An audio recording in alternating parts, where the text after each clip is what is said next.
No. How great are Charlie Craggs and Queen of World Tier Coffee? I am absolutely privileged to be here, and this is a very, very special panel. Welcome to the Access Denied panel here at National Student Pride. We're talking all about healthcare, and this is going to be recorded for a very special episode of the Queer AF podcast. Queer AF is an incredible organisation that has been helping young people in the media, young queer people in the media, OVs, get their first commissioned pieces. And I actually spoke on a panel with Queer AF 5 years ago where I came out, not as a lesbian, I came out of my mum as a lesbian, but I came out as autistic. I also have ADHD and dyspraxia, so I'm so excited to be holding this space. My name's Char. I use she and her pronouns, and for those of you who need an audio-visual description of me, I'm a woman of colour with curly brown hair, and I'm wearing a very jazzy orange shirt. Thank you for the orange shirt. Today, I'm going to be joined by some incredible people that those of you in the room can see beside me, and I'm going to let them tell you a little bit about who they are and why queer healthcare is so important to them. I'm going to start to my right with the incredible Mrs. Jessica Kellgren. Hi. I'm Jessica Kellgren-Fozard. I'm a YouTuber and content creator, and I make content that is mainly about LGBTQ+ history and disability and living life as me, a person who was born with 2 different genetic disabilities, one from each of my parents, so very blessed, I know, but also very blessed to come out as a 4-year-old and have my parents be like, sure, honey, okay, yeah, you can marry the animated rogue from the X-Men. That will really work out well for you. And so, yeah, I've always tried to, in my work, bring the joy that I felt growing up as an open lesbian child, but didn't feel as accepted being disabled. So I wanted to bring that instead. And for those of you who need an audio description, I am a white, red-haired with a very shiny pink dress on. I did not realise it would be this shiny under lights. So sorry about that. Brilliant, thank you so much, Jess. And yeah, you are looking very chic. Thank you very much for that. You've really made an effort. And here I am, sitting like a lesbian. So yeah, welcome. Steph, over to you. Well, I'm calling you Steph like we're besties. We are besties now, aren't we? Besties now, yeah, absolutely. Hi everyone, my name is Stephanie Lynnette and my pronouns are she, they. For those of you who might need an audio description, I am a supersized transsexual who may or may not contain trans facts. And I am currently wearing a black long sleeve kind of fitted top and some festive skirt nonsense. And I'm here, I suppose, in a couple of different capacities. So I work full-time in trans healthcare in gender affirmation surgery pathways. I happen to be the general events and project manager for London Trans Plus Pride. I've been a trustee of charities such as Gendered Intelligence. I helped open Queer Britain, the LGBTQ+ museum in 2022, and I happen to create, thank you so much. Yes! Yes! The UK's first and currently only LGBTQ+ museum. And I also happen to create content on the internet where I talk excessively about my vagina and how it was installed. Wow. I feel like we need a round of applause just for that part. Yeah. I am going to like, follow, subscribe, comment, all the things for that. You Thank all you do so that. much. I am Steffi Lynn. That's I am Steffi Lynn. Thanks so much. We love a self-plug. And over to my left. I don't know how to follow that. So my name's Ali Bromley. Pronouns are she, her. I've just come out of Big Brother, so I'm really sorry if that's how you know me. But in another life, I spent 2 decades working in mental health and the criminal justice system. So I'm very happy to be here. For those of you that need audio about how I look, I'm also white redhead, so we're representing the redheads today. And I'm wearing denim and fishnets, which were either really bold or really stupid. So Bold. Who votes bold? Who votes for bold? And You say you were in Big Brother. What was the outcome of that? Oh, I won Big Brother. Oh, you won Big Brother! Did a lesbian win Big Brother? Yeah, first ever lesbian Big Brother winner. First. The lesbian renaissance is here. But slightly not. Introducing Asad. Hey, hi everyone. I'm Asad Zafar. My pronouns are he, they. I'm a queer activist. I'm a Pakistani non-binary person living in London.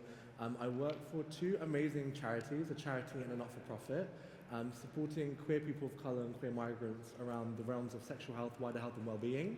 I do a lot of under-the-radar groundwork with lots of intersectional queer communities across London. So I do a lot of groundwork driving HIV and STI testing into different communities and making it as accessible as possible. I use a lot of my lived experience within that because I came out during the pandemic. So I've used a lot of my lived experience within my work. For those who need audio descriptions about me, I'm a very big, tall, hairy, tattooed guy wearing a black shalwar kameez because today is the first day of Ramadan, so I thought I want to be tied in with my culture today. And yeah. Well, thank you, everyone, for being here on the panel. It's such a privilege to be trusted to hold spaces like this for our community. And I will put my hand up and say, I pledge to try and hold this space as gently as I can. And I'm going to ask you all, who are in the audience there looking up at me, to just bear in mind that when queer people, when intersectional people, when people of colour talk about their healthcare, their history, when they share their story, when they share their truth, they need to use a massive amount of energy. It requires a massive amount of courage and vulnerability. So I ask you as the audience to help me hold this space as gently as we can while we try and navigate some things and unpick.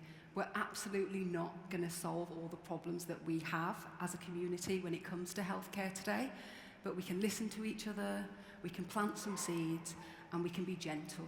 Is everyone okay with that? Yes! And with that in mind, I am just going to do a global for the room trigger warning. So please bear in mind that some of these topics may be triggering or activating. If you do need to leave at any point, please feel free. No one is going to be offended. And we thank you for agreeing to hold this space with us. So, should we get started? Yeah. Yeah.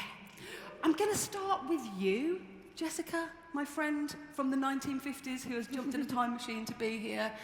And I really wanted to open this conversation and talk about accessibility or even inaccessibility. When you have intersectional identities, feeling safe in a space psychologically, physically and otherwise can be really difficult to navigate. So can you tell us a bit about your experience and perhaps give us some tips on how we can make spaces safer and more accessible for people like us? Yeah, absolutely. Sorry, I'm just going to... I get really bad feedback. Okay. So I should also introduce Ruth Ann, my lovely sign language interpreter, who I've actually been working with since I was a teenager at university, which I think is a really good way to start talking about things, because for me, I became very ill as a teenager, and I kind of felt like I'd missed out on the experience of being a teenager, when you start dating for the first time, when you get to start stepping out and going to meet people who aren't just whoever happens to be in your class. And I was like, oh, I am the only gay in my class. Oh, there is no one here for me. I'm going to have to branch out a bit. But I didn't really get that experience. Mm-hmm. So for me, going to university was very much like, this is going to be it. This is going to happen. I'm absolutely going to get a girlfriend in the first day. I mean, well done to those of you who do manage to do that. And I do know I do some. But for me, I tried really hard. I signed up for all of the queer events, but I have multiple disabilities that come with health issues, including deafness, including chronic fatigue, and a lot of the events are kind of at nighttime or they were in nightclubs that were just completely inaccessible to me, often because they were very dark, and I actually can't communicate in the dark. I've got no idea what's going on. And especially back then, I feel like now I'm much more sort of confident. I'm 30-something. Something. And, you know, I'm married. I've got a child and a mortgage. I'm like, fine. Oh, God. But it's okay. I'm okay with it. I've come to terms. 35-year terms.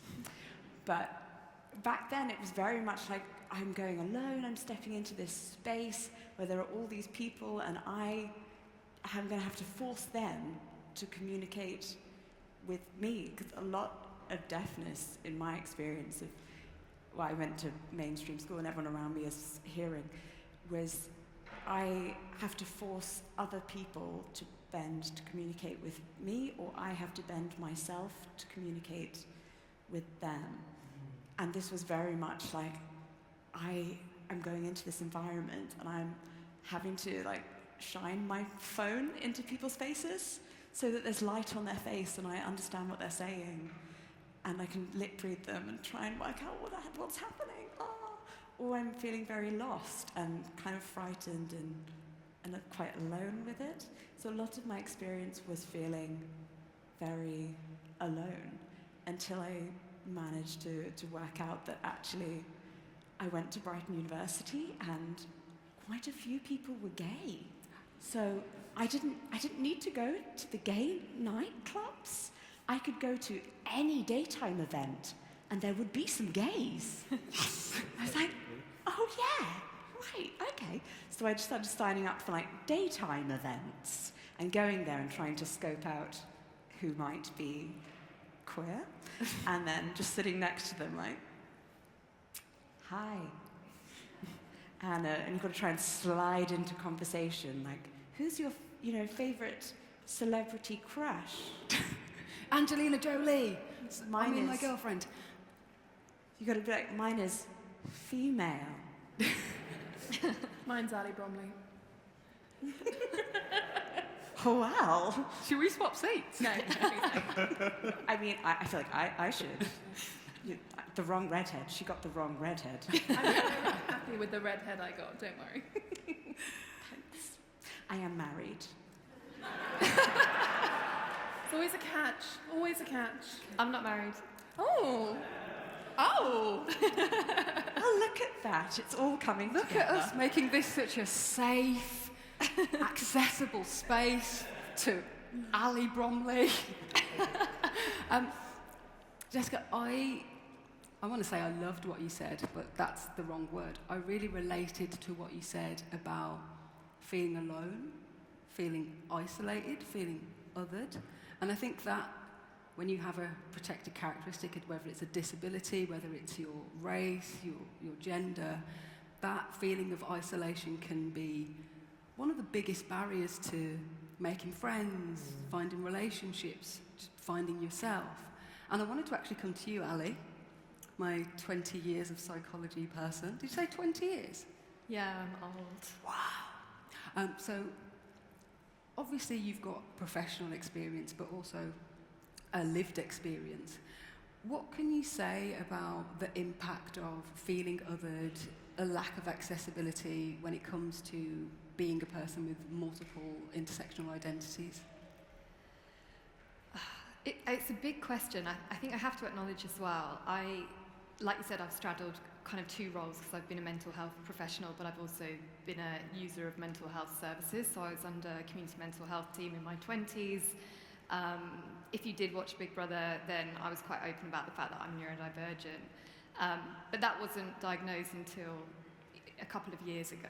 So all through my 20s, I struggled with my identity, who I am, why I felt the way that I felt. I had multiple diagnoses, which is often the journey of people that are neurodivergent.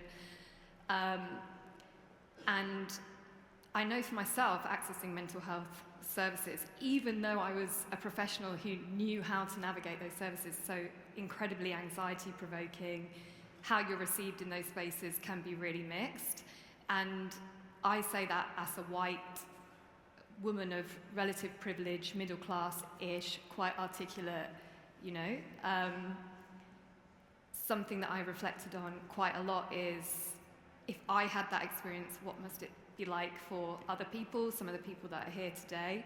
For me, it's been a real struggle to get sort of a good understanding of who I am and to work through all of that. And along that journey was, trigger warning again, suicidality, suicidal thoughts, treatment for anxiety, treatment for depression, things that I didn't speak that openly about in Big Brother, but those have all been part of my experience before reaching the final destination of being like, I'm neurodivergent and I'm gay. That makes so much more sense. Anybody else neurodivergent and gay out there? There's a whole team of us. Yeah, so it's really tricky and it's hard, isn't it, when you access particularly mental health spaces and you're looking for somebody who looks like you, who sounds like you, who talks like you, and they're not really there. But again, I reflect on that because when I was working in mental health, I wasn't out. And when I was out, I didn't share that with my patients. It was something that was really frowned upon to be that disclosing, because there's this kind of idea actually that you need to be a blank slate because you don't want your patients to be projecting onto you or having sort of transference feelings that are difficult to manage. But how strange when the default is straight and straight people are not sort of masking parts of their identity when they're accessing health services. And I don't work in mental health services directly anymore, not with clients anyway. But sometimes I still feel quite guilty thinking about if I had been more vocal or more visible about some of the different aspects of my identity, would that have meant something for my patients or my clients? Could that have yielded a different experience for them? Because my experience of working in predominantly white, middle class, MDTs, multidisciplinary teams was that there was a lot of pathologization of behaviors, attitudes, thoughts and feelings that actually could have been attributed to sexuality, culture, faith, that were not widely understood within those teams. So I think about that a lot, and I think if I was to go back into that sphere, I'd go in there a bit more loud and proud. Yeah, no, I really appreciate the acknowledgement of that as well, because it's almost like in the conversation about race when people say, oh, I don't see colour. Yeah. And what you're really saying is, I don't see your challenges, I don't see the map of the world that you have, and I'm not relating to you. And I think when we are enabled with psychological safety to actually bring our whole selves to work, to uni, at home, it allows us a sense of safety which we then can pass on to others. And I wanted to bring this to you, Asad. Yeah. And I'm coming to you shortly. Don't worry about it. I know you got me. I wanted to mention that what you've said is just so crucial. When there's some folks who don't see themselves reflected in service, they don't feel. I can speak on my own experience. Who don't feel comfortable to approach that service. Like if I don't see folks who look like me, if I feel like there's people who may not understand what I'm going through because of different intersections of my identity. Because I grew up in a very insular bubble around a just very heavy Pakistani community where mental health isn't spoken about. We don't have, like in Urdu, you don't really have the term for mental health. It doesn't exist. Similarly, so you don't have that translation. You don't. There's like in Punjabi. I'm half South Asian. There isn't a word for autism. There isn't a word for ADHD. So there's literally a barrier in the language that we're using to describe ourselves and to then describe the challenges that we have or the needs that we might have. It's really difficult because when you don't have the language and then you look at different infrastructures, like just having language translated, it's just so difficult because I acknowledge my privilege, I speak English, but if I was new to the UK, suffering mental health issues, and I was trying to convey it to somebody who doesn't speak English, how does that happen? Like, we have language lines, there's different colloquialisms or things you want to get across that just don't translate in language. It's so important, and for me, like, mental health in my culture is unfortunately very taboo. It's something we don't speak about. Like, I'm non-binary, but I grew up a cis guy. When I came out as gay, I was talking about mental health and where my mental health was at, but with my family, it's not a thing because it's seen as men don't cry, or you shouldn't talk about your feelings. Like, these are things I always grew up with. So I found it difficult to, like, express this with, like, mental health, like, associations, etc. And when you don't have someone in a service who just understands that cultural competency or whatnot with different types of people, it can make you feel very othered and like not trust the service. That's why I really relate to what you're saying in terms of having people who reflect different communities, especially in London. We're so diverse. We need a very reflective workforce of the people we're trying to reach, because it's not like a one-size-fits-all approach for everyone. We're all different. We all have different needs. It's just really important. And I love what you said about it's not a one-size-fits-all for everyone. And there is this idea, like sometimes people looking outside of our community think that, we're all together. But, lesbophobia exists within our community. Racism exists within our community. Being ableist definitely exists within our community. Being transphobic absolutely exists with our community. Look at what's happening in the UK right now. I'm horrified that I have to live in a country, in a world, where some of my best friends who are trans are worried that they cannot get healthcare, that they cannot get support when they are hurting. We all know what illness feels like, we know what pain feels like, and for a whole section of my people to not be allowed that access is hard. But I want to hear from you, Steph, because I'm aware that this is such a harsh topic and it's troublesome, but I'm also aware of how powerful you are and how resilient you've had to become, and I hate that you've had to become that in navigating this. So what can we say about what's happening for our trans and non-binary siblings when it comes to healthcare right now, and how can we support them?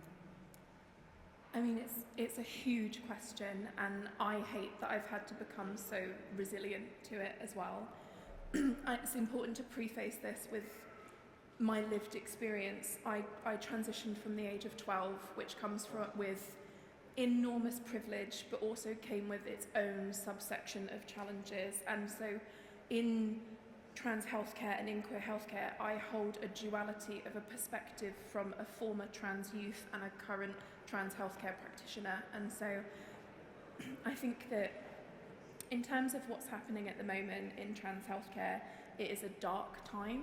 It's a really dark time. I think that so often, and historically, the innocence of children has been used as a guise for adults' ignorance from everything from, integration, women's aid, body autonomy, to different religious subjects being taught, different faiths in the 1990s and 2000s. It's always, what about the children? Who's protecting the children? And actually, it's never been about that. It's always been about hiding your own prejudices behind the innocence of children because they can't defend themselves.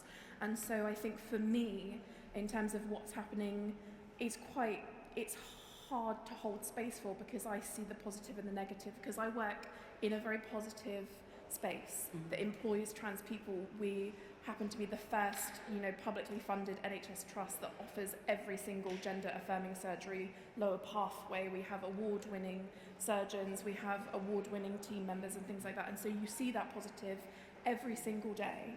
And then I go and I sit with organisations like Trans Kids Deserve Better, and I'll talk to them online, and they're amazing. If anyone isn't following Trans Kids Deserve Better, please go and follow Trans Kids Deserve Better. Hang on.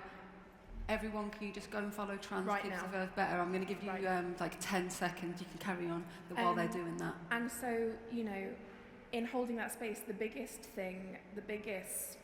there are two very large obstacles present in queer healthcare at the moment, and that is political input, and that is general ignorance through lack of education or through a lack of a desire to educate yourself. And the thing that I don't have an issue with is when people ask me questions in earnest. That's why I love doing what I do. That's why I make YouTube channels about my lower feminizing surgery. That's why I come to events like this, because people should be able to ask questions without fear of prejudice, without fear of getting it wrong or fear of being judged.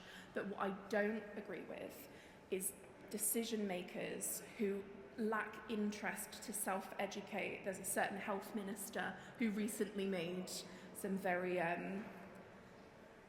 ludicrous decisions, knowing Great word. Great use of the word nothing ludicrous. about the trans experience. And I put out, articles and videos about I lived through this, and my mum came and she joined in and she had lived through this, and I had been on puberty blockers from the age of 12, and I had gone through that process. And I think that, in terms of supporting them, it's just about offering them a seat at every conceivable table. And I think that people forget that there is so much power in the fact that trans people, we make up less than 1% of the population. But when you break that down into quite an easy number, that's 1 in every 200 people. And when you think about it like that, you think about living somewhere as diverse as London. There are so many trans and queer people, trans and gender expansive queer people, trans and non-binary people. And so it's just every conversation, whether it's about healthcare or not, because healthcare is obviously what we're here to talk about, but every conversation, even if you think that it's not relevant to have a trans person's voice in the fray, in the conversation, they deserve a seat at that table because they're the only person who can speak from their lived experience.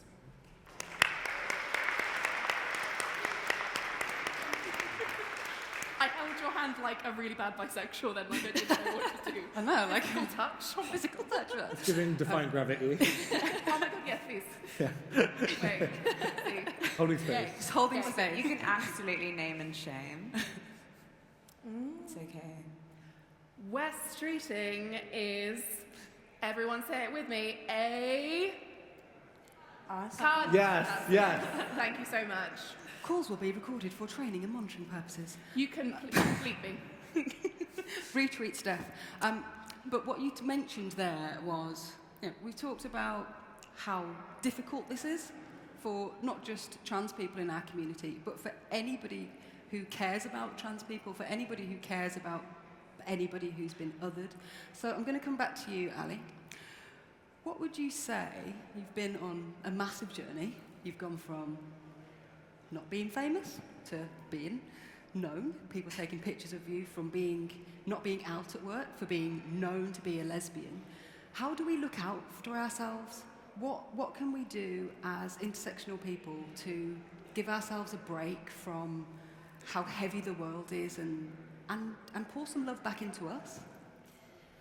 It's really tricky, and I suppose the first thing that comes to my mind is finding a way to honour all parts of your identity and thinking about the intersectionality of that. So whatever that might be, whether it's your culture, your faith, your queerness, your social class, how do you find a way to fit these pieces together in a way that makes sense to you before you go out there and start having to explain it to other people?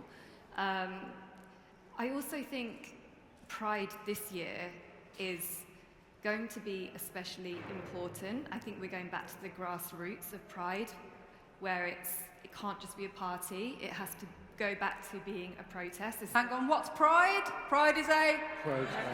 Pride is a... Protest. Oh, you are good. So in terms of looking after ourselves, I suppose we have to reach out to each other within the community and think about how we're going to support each other.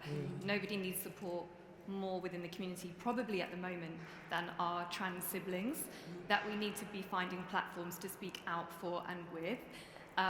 Despite the lashback that you get for that, by the way, because I have been hammered quite a lot for speaking out about trans rights, for wearing a trans rights t-shirt on television. Apparently that was shockingly controversial. It isn't, but we have to find safe spaces for those conversations and also unsafe spaces for those conversations so we can start to reach a wider audience. But in terms of self-care, we have to group together, we have to push back against this shift to the alt-right, which will absolutely destroy your mental health and your physical health if you lose yourself in the hopelessness of that. Have bedrock days. Yes! If you're neurodivergent, I swear, just don't feel bad about the bedrock days. I literally write time off in my calendar for a rot. Spend time with friends, walk your dog, switch Trump off, and reach out in the community to people that can support you. That is so important what you've just said with switching Trump off. Like, I've recently downloaded an app called Freedom, which is locking some of my social media apps for a little bit of time each day, because I've realized I don't need to be online consuming everything that's going around in the world to show that I care or to know that I care, because I realized it was becoming a bit unhealthy and it can be detrimental to your mental health when you see all the atrocities around the world. It's important to take time away from that. But again, I acknowledge it's such a privilege to be able to do that, and finding that middle ground of I'm doing my part, but I need to do what I need to do to preserve my own mental health, so I can be that person who I want to be to others. I saw a quote somewhere that said, a choir can sustain a note together for however long, because multiple people will drop out for a bit and then come back in, or like a relay race, like dropping out and another person taking your spot. I think being queer is just like that. When there's so much going around in the world, there's just so much adversity, so much injustice, it's important to show up, but also know when you need to take that time out to rest, recuperate. Not only recuperate, to recharge, to be back out there, but to just sit with yourself, because it's not easy, because our identities are political, who we are is political, whether we're in the queer scene, educators or not, it is, because we have been othered, we are different. And our identity is historically political, so it's important to take that time out. I'm 27, only have I now just realized how much I need a bit of time out here and there, because like when I was 21, 22, I felt like I could do it all. But like it's so important to take that time out for yourself, so you can be who you want to be for others, but also yourself. It's really important. Self-care. We need to practice it. We need to practice it. Hashtag self-care. Yeah. And I love what you said about looking out for each other in the community. Our community have always been great at that. During the AIDS crisis, it was the lesbians who came to the rescue. Yeah. And I wanted to talk about that because that was, for a time, the biggest issue for our community was facing. But looking ahead when it comes to healthcare, what do you think the future challenges might be? So, it's like, what can I say, what can I not say? Because like, being in the community, because I work for two amazing organisations, the Love Tank CIC, who do a lot of work with queer migrants, queer people of colour, driving testing, talking about PrEP, agitating for PrEP in different communities. We do a lot around creating resources that are accessible in lots of different languages. We work with community groups and volunteers who help translate things into like culturally competent ways of getting things across. And I work for another organisation called Positive East, supporting people living with HIV in East London. Primarily what my role is, just so everyone knows a bit more about me, is I drive the testing into the community. I test people for HIV and STIs, so syphilis, hepatitis B, C, gonorrhea, chlamydia, and HIV. I think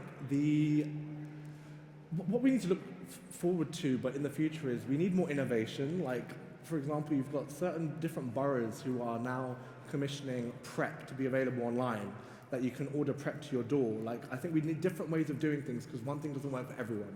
Like, not everyone can go to a sexual health clinic for a checkup because of different barriers like religion, race, discrimination, fear of being outed, lots of cultures that promote not having sex before marriage, so I don't want to be seen going to a sexual health clinic. There's so many barriers, and just knowing that one way doesn't work for everyone, but remembering things that have worked in the past and seeing how can we further them. Like, I just think innovation is huge, like more tech involved, but then also remembering that digital poverty is a thing, and that's not going to work for everyone. Do you know what I mean? So I think just opening the conversation up to people on the ground is really, really important. There have been huge advancements around like PrEP, PEP, HIV, U equals U, which is a message that stands for undetectable equals untransmittable. So somebody who is living with HIV, who is on medication, has an undetectable viral load, which means that that person won't transmit HIV to anybody else. They live a long, happy, healthy life, living with the virus, and they have the same lifespan as somebody without the virus. We've come a very long way with HIV in this country, not globally because of inequity and inequality. Like, I believe the UK has a lot to do around the world to it's a worldwide fight. There's a lot that needs to be done. But yeah, we've come a long way. I think a lot of the work needs to be done now is around the stigma around HIV, the stigma around sexual health. We need to get the conversations going, and around lots of different communities where these conversations aren't being had. Again, I can speak on my experience as a queer Muslim Pakistani. I will try and talk to my family about these things, really chilled, but they're not having any of it. But I use my lived experience in my day-to-day life. Like, I'll be out running clinics, and the days I have acrylic nails on really long and I'm really femme presenting, I will get people opening up to me about their experiences because they see me reflected in the service. They feel seen, they feel heard, and I wish that's what I needed when I was younger, because I didn't have that, and that's what I find important, to try and be that to other people. But yeah, I think that's the future. Thank you so much, because what really resonated with me is this idea that we actually need help from each other, but none of us can navigate this world, this community, on our own. Alone, no, we can't. Whether that's we need the support of somebody who's different from us to give us a new perspective, or we need the support of people who are like us, who can validate our fears, our worries. There have been so many times where I've had to ask myself, was that microaggression because I'm black? Is it because I'm a woman? Is it because I'm a lesbian?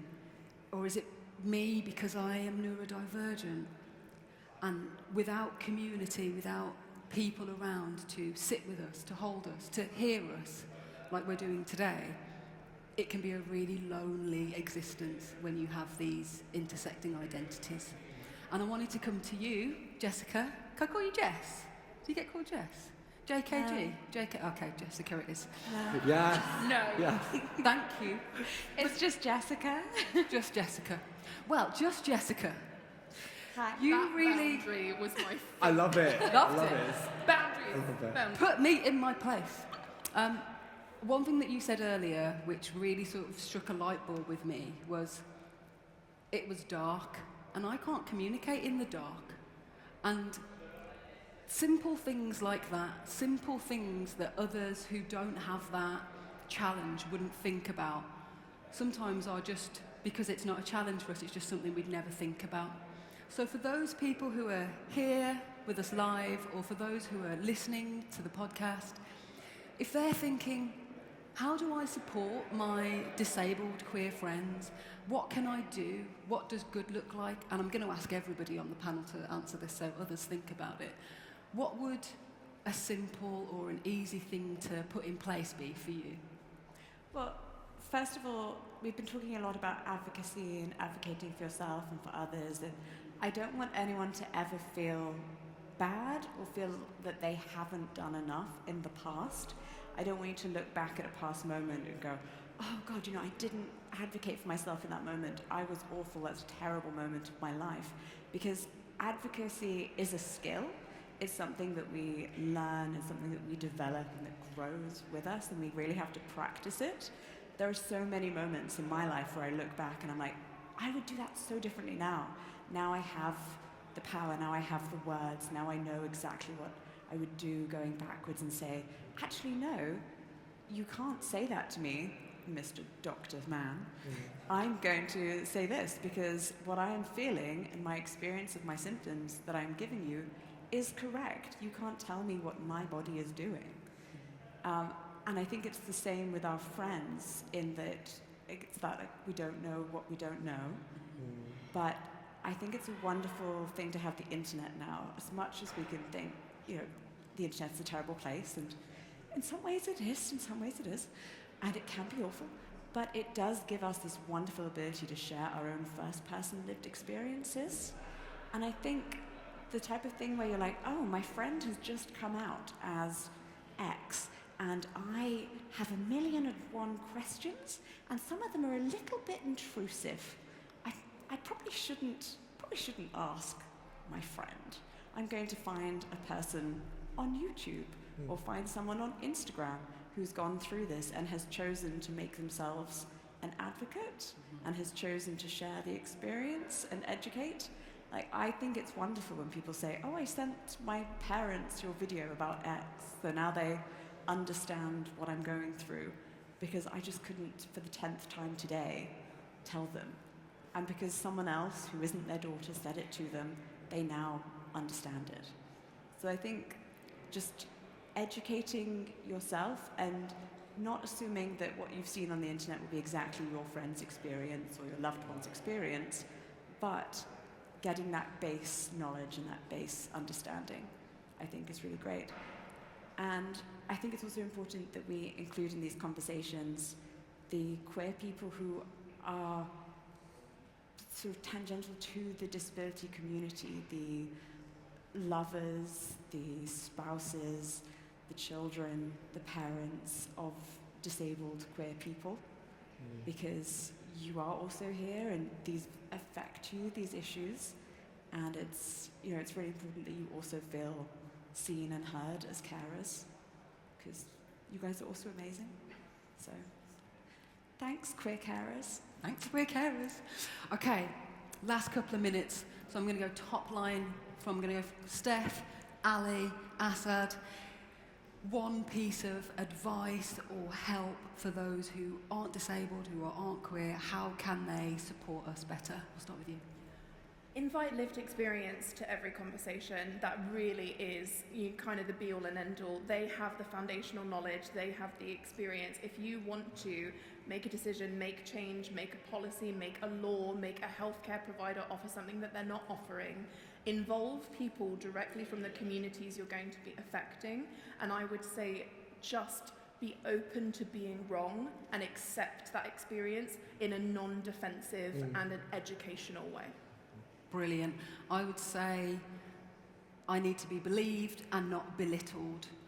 If I'm telling you that the lights are too bright or the noise is too loud or I'm feeling uncomfortable, don't belittle it and say, oh, well, it's just a bright light, it's just an alarm. It's causing me pain, so believe me and accept what I'm saying as truth. Ali?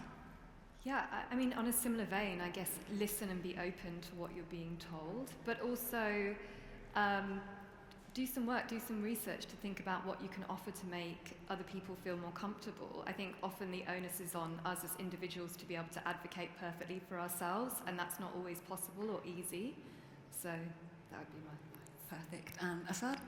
See, for me, what comes to mind is just like, from the queer person's point of view, who's doing the work, stay open and stay angry, and like chat to your peers and like educate them and just keep the conversation moving and going forward. Stay angry. That's the main thing I say. It keeps me going. Perfect. Well, thank you for being fueled by your rage, being fueled by your love, being fueled by your passion, and being fueled enough to want to sit here and advocate for yourselves and advocate for our community and put a message of solidarity out there. It has been an absolute privilege to hold the space and have this conversation with you all. And thank you so much, Student Pride. Thank you so much, Queer AF. And I think I can see like the curls of Charlie Craggs just sort of in the back of the stage. And so they are ready to take back over. But thank you so much for being here and thank you so much for listening.